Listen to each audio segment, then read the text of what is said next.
Hello and welcome everyone to Dharma podcast. Kamal Haasan is back in the news again for all the wrong reasons as usual. He made an outrageous statement recently at a function. Let me read out the statement exactly. He says, in this war, only education has the power to change the nation.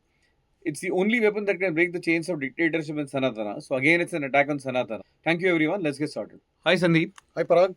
While there are so many things that one can cover with you, Kamal Hassan has inserted himself into this discussion with another outrageous statement, like I said. I don't want to repeat the statement. What is it with Kamal Hassan again? And the bashing of Sanatana Dharma seems to continue unabated from Tamil Nadu particularly. So can you just, shed some more light on this situation currently? Yeah, well, Parag, where does one begin with God's own creation, Mr. Kamal Haasan, alias Parthasarathi Srinivasan? What a name, sir. Parthasarathi. Original name is so beautiful. Parthasarathi means Shri Krishna. This guy is a fallen Iyengar, actually. Multi-pronged psychological issues, including but not limited to a deep seated sense of inferiority complex. This statement, actually, to put it in a nutshell, it is his way of thanksgiving to the DMK for finally granting him, putting the morsel in his begging bowl. So his greatest achievement, it's quite a fall, actually, Parag. This man, 10 or 12 years ago, wanted the job of the Chief Minister of Tamil Nadu. And all he could settle for is a paltry Rajya Sabha seat. And that too, he didn't make it on his own. It was given in arms, in a begging bowl, from the DMK, against which he has rallied many times in the past. Oh, he has. Oh, he has. Yes, yes. Consistency Not, is not, not, in yeah, not just the DMK, even the ADMK, basically the ruling party. anti-establishment. Because he wants to take over the state, or this kind of grandiose dreams. And he's better than Al Pacino, Jack Nicholson, Marlon Brando, and the rest of the Hollywood giants. All rolled into one. All rolled into one. So he's got these, many unresolved airs about him, be it in cinema, be it in performance, direction, production. Jack of all, master of all, leading to a loser ultimately. So this is his way of saying thanks to the Dravida Munnetra Kalagam, because its foundation is based on bashing Sanatana Dharma, all-encompassing invective and abuse and vilification of Sanatana Dharma, both in politics, in theory, in practice, in rhetoric, and in physical violence against Brahmins. It's the only glue that binds them together. That's about it. That's about it. So he has to, echo his master's voice, Mr. Kamal Haasan, aka Parthasarathi Srinivasan. So that's how his, I keep track of these things on and off. A widespread sentiment about Mr. Kamal Haasan MP, newly minted MP. Newly minted visiting card. Yeah, the widespread sentiment within Tamil Nadu itself is that Mr. Kamal Haasan has now become the Doberman guarding Arivalayam. Arivalayam is the headquarters of the DMK. Yeah. I'm not saying this. I'm not making this up. You go and check out various Tamil YouTube channels and, even individuals. So this is a sentiment. Like I said, people after an age should realize their age and behave according to dignity, irrespective of the all the fooling around and whatever mischiefs and naughtiness that they have committed in their alleged youth. So this man never seems to learn any lessons. In fact, he's getting worse by the day. So he speaks in an accent in Tamil which nobody understands in Tamil Nadu itself. And the less said about his English speaking skills, the better. There is a certain brand of Indian English which no English speaking person in India will understand, much less people from English speaking countries. Takes a lot, Parag, to spit at your own roots, to carry so much of poison against your own cultural roots. Kamal Haasan, I always keep mentioning this, that even after acting in such a profound movie like Sagara Sangamam, where he plays a classical dance artist. His character delineation and the overall screenplay, performances, and the script itself, it's a work of cinematic art, Sangamam.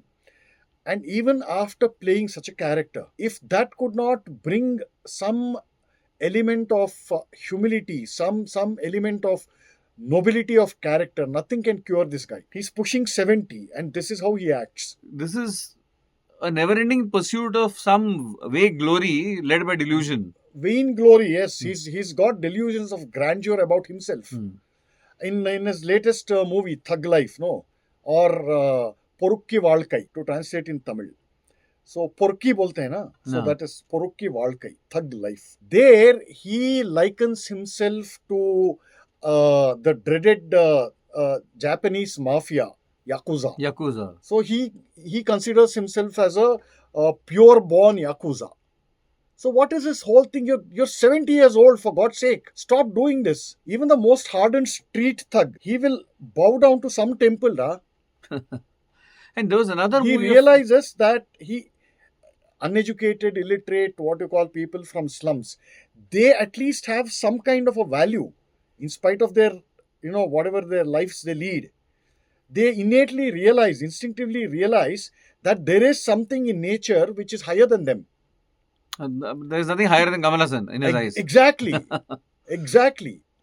So if Kamal Haasan has to breed, he has to create another Kamal Haasan, which is impossible because there can be only one Kamal Haasan. Correct. Such high standards can't be replicated. Yeah, exactly. See, this is God complex. I think that describes it. Yet, he feels no shame. He feels no remorse. One, he feels no shame to have closed door meetings with people like Arvind Kejriwal, to stand with a begging bowl in front of a party like DMK, and then turn around and spit and hurl abuses against his very cultural roots that made him what he is. His cultural roots, his training in classical dance, some amount of knowledge in music, a bit of exposure to literature. It has to refine you, Parag. Yeah, it has to evolve from It has there. to refine you. It has to make you a nobler person. It has to make you a virtuous person. Kuch bhi nahi hai. This guy has shown a strange kind of an obstinacy to have any kind of stable relationship. You're talking about the personal front. Yeah. Personal front, you can't divorce these things. There is nothing called a personal life for a public person. Yeah, absolutely. Agree. As simple, everything is on the Everything table. everything stands to scrutiny. Yeah, everything is on the table because you want to get into where? The parliament, Rajya Sabha. And this great champion of the Tamil language, purity of Tamil language, the first ever interview he gives is outside the parliament in English. I will get whatever I have to say. I will say it inside this building. So the whole puffed up, the whole ego trip and the delusions of grandeur are clearly visible in his body language, in his approach, in his speech mannerism, everything. It's quite disgusting. So, going back to it, basically, these are all these means to mask a deep-rooted inferiority complex. Not just, inferiority complex, yes. But beyond that, this whole God complex, that I am above everything. I have the answers to everything. But he's a guy who immediately apologized and shriveled like a withered flower when the whole controversy about Vishwarupam erupted. When the Islamist lobby came to his doorstep, Yeah, all the he courage wilted like a flower. Correct. And agreed to all the 56 cuts or whatever cuts that censor board had put forward. What is this? Like I said, he's one of a piece. He's one of a specimen. And to this guy, what was his exact quote? That, education is the only answer to dictatorship and Sanatanam. That's his quote. What does it even mean? That Sanatanam is dictatorship? Like, absolutely no correlation. And on one point, as far as whatever excuse for an ideology is there, we have to capture education. This is a line, nothing about him is original. This is a line taken from the books of the far left. Exactly. Of the communists. You covered They them. captured everything. We have, I've spoken about At it length, on several occasions. So, and nothing terribly original. Like I said, the hijack and capture and destruction of education has been irreversible in Tamil Nadu, not so much in all over India. In Tamil Nadu, the whole cultural education has been ground to dust to the extent that you have three generations, uh, which includes several elements of the Brahmin community out there, which not only feels inferior but takes pride in spitting and abusing Sanatana Dharma. We spoke about that horrible, perverse, vulgar movie called Bad Girl, Absolutely. whose Yeah, yeah. director is a Tamil woman, a Tamil Brahmin woman. Yeah, degeneracy of, I mean, what At all order? levels, man. This fellow, so capturing education, what? Cutting off, fighting against, what is a dictatorship? What, the real dictatorship is in Tamil Nadu. Yeah, the state that he represents now. Yeah, imagine sending a team of cops to arrest someone based in Noida. Absolutely. I mean, If that is not dictatorship, what else is? what exactly is it? Thin-skinned otherwise, Ah, but free to, abuse others. yeah. So if this is not dictatorship, what else is? And then in that statement, he talks about NEET as a means to make sure people don't get the right to education. I mean, essentially anti-merit. He extends that if you read the whole- Ultimately, it boils down to one word: Hmm. anti-Modi. Yeah. As simple as that. Anti-Modi, anti-BJP, and anti-Hindu. By extension, they see your enemy knows you better than you know yourself. So all these opposing forces of BJP instinctively know that the BJP, or they regard the BJP as a Hindu party or a party representing Hindu interests, just as a Muslim League repeatedly called the Congress party as a party of Hindus. Essentially, I think particularly Tamil Nadu is the only state literally opposing NEET when many states have adopted it. Hmm. Is because of the interest of the lobbies. Tamil Nadu has also accepted NEET. This is just rhetoric. Rhetoric. Yeah. You travel around, all the way from Hosur and beyond, you see NEET coaching centers, boards, advertisements everywhere. In fact, they're ruining the future of people in Tamil Nadu. They've Right? already, Students. there's nothing left to ruin. If Tamil cinema, Tamil movies are any barometer of its society, you see the extent of destruction. Who are glorified? Villains, gangsters, mafia bosses, drug lords, children who rebel against parents, beat their parents, teenage pregnancies, teenage drug addiction, college hooliganism. So, in a 3 hour movie, 2.5 hours are spent glorifying these people, all these degenerates and the dregs of the society who somehow get punished in the end, or they somehow reform. And then there's this other breed of open Brahmin bashing. This is a bread and butter. There are hardly any movies, especially after 2006, roughly speaking. If you take that year as a cutoff point, this is a kind of crap that is coming out of Tamil cinema industry. Or these larger than life so-called heroes, one punch and some 500 goons will fly in there, really. Yeah, I mean, I've occasionally stumbled upon such scenes. So it shows poverty, artistic poverty, a lack of critical and clear thinking, a lack of artistic vision. Yeah, absolutely, all of that. So subtlety, artistry, a certain amount of humility. These are Depth. There's depth and nuance. These have been destroyed long ago in Tamil cinema. And the pattern. So what remains? Violence, bloodshed, gore, rape. The most basic instinct, right? Yeah, From which even mankind worse than evolved on. basic instincts. So this guy is acting in such movies, Thug Lifer. He's acted in some really sleazy scenes out there with Trisha, who's young enough to be his daughter. It's pathetic, revolting. I don't want to say this, but the only analogy that comes to my mind is this: do you want to watch grandparents porn? So This is a softer version. The movies like Thug Life are softer versions, softcore versions of that kind of pornography. And this guy takes pride in acting in such. Kamal Haasan created God, sir. He's an atheist who created God. Got it? Difficult to argue with that. Don't underestimate his talent. So why Sanatanam? Because why is he ranting against Hindu Dharma, calling it dictatorship? If it was a real dictatorship in any sense, you would have had street power by now. You wouldn't have let it go. Absolutely. It would have been a proselytizing, not just a proselytizing, but an imperialistic, expansive cult. Like we know the other one. Like we know the peaceful cult. Absolutely. And you mentioned Vishwarupam, right? Yeah, Vishnu. For all his thing. For all his bluster. All his bluster. So he gets away with this. He's confident because the Hindu community, his own community, won't hit back.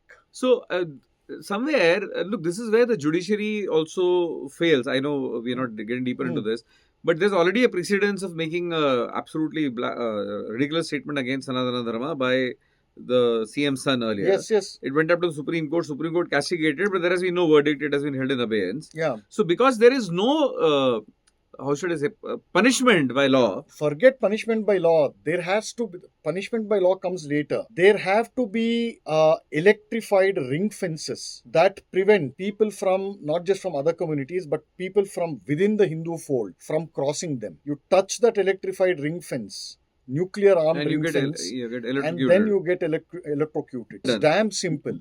It is see, we have come to a point where even fighting for our own survival is branded as oppression. Cleverly, for survival is being branded as an act of militancy. Why? Because we have not erected these fences. See, it was always there, Parag.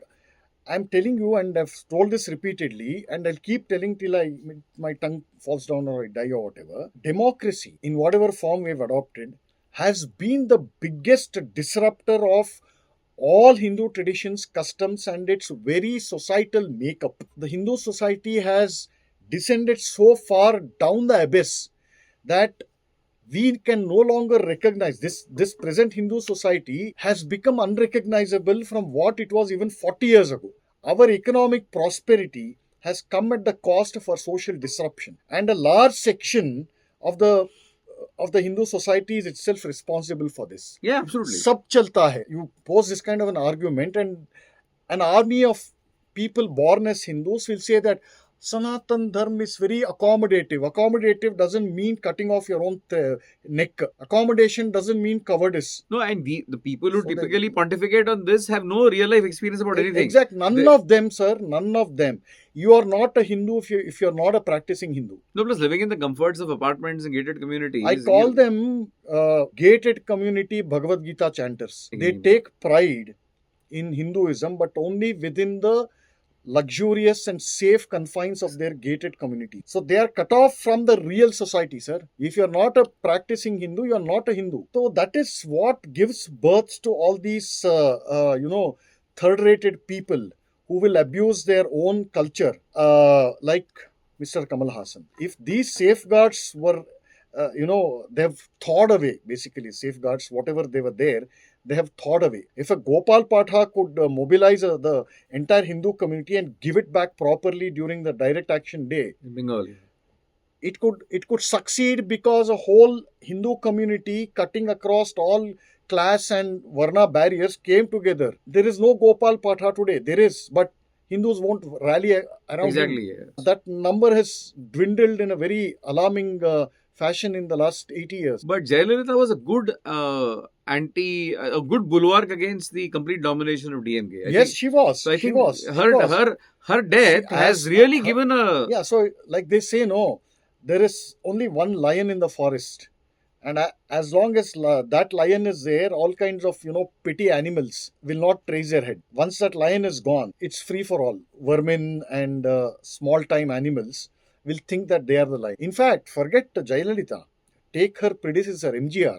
Yeah. As long as he was alive, he kept this whole Dravidian toxin under check. In fact, he was, sarcastically called as the Hindutva chief minister in the wrong part. There was this standing joke in AIDMK that there is only one man in the AIDMK and her name is Jayalalitha. As long as she was there, that is why all these jokers like Kamal Haasan did not dare raise their voices. And they were limited to their stupid clownish antics on the screen, not off screen. They behaved off screen. Nahi hai. Cho Ramaswamy once said that Kamal Haasan is a politician among actors and an actor among politicians. He's a fake guy, phony guy with no sense of values, no dignified behavior. Was at least give some introspect. There is something called age. He's degenerated. Degenerated. Yeah. Progressive degeneration along with age. I think he's just kind of going on unhinged. He thinks he's got the backing of DMK, but if he continues this any longer, DMK won't blink twice before dumping him. They've raised this whole political thing into an art form, manipulation into an art form. Like I said elsewhere, see, Karunanidhi was the only politician who had alliances with all parties. He was in a coalition with Congress and the BJP. How many politicians, non-BJP, non-Congress politicians, have managed to do this? You know, he's just shooting his mouth off too much. And I think the Hindu community as a whole, nationally, should get together and teach him a lesson he'll never forget. Each time he does something like this, you have to make it more and more expensive. Whatever critiques you have, whatever disagreements you have, whatever disappointments you have, you fight it out within the community. Otherwise, you take your in-house fight outside. The classic case of the monkey and two monkeys and a cat, which said, "I want this banana," and they called the cat to be a judge. And the cat eventually said, "Yes, you're also right. You're also right. Show the banana. Let's see the color. Let me see how it is." And then it took the banana, ate, and said, "Now you fight yourself," and it disappeared. This has been the case. So we, apart from imposing exemplary costs on Mr. Kamal Haasan and everyone like him, we also have to ensure that such people do not arise from within the Hindu community. Yes, I think which is fighting for its survival. It is generational work, and a lot of time has been lost. In my view, this is the last century that Hindus have. True. As alarming as it is, but true, unfortunately. It is true. So let us take him and make him an example. So thanks, Sandeep, for shedding some more light on the delululitis that Kamal Haasan seems to have. I think what Sandeep brought out was very pertinent. Well said, Sandeep, as usual. Thank you for joining Dharma Podcast. Please like, share, subscribe, and donate.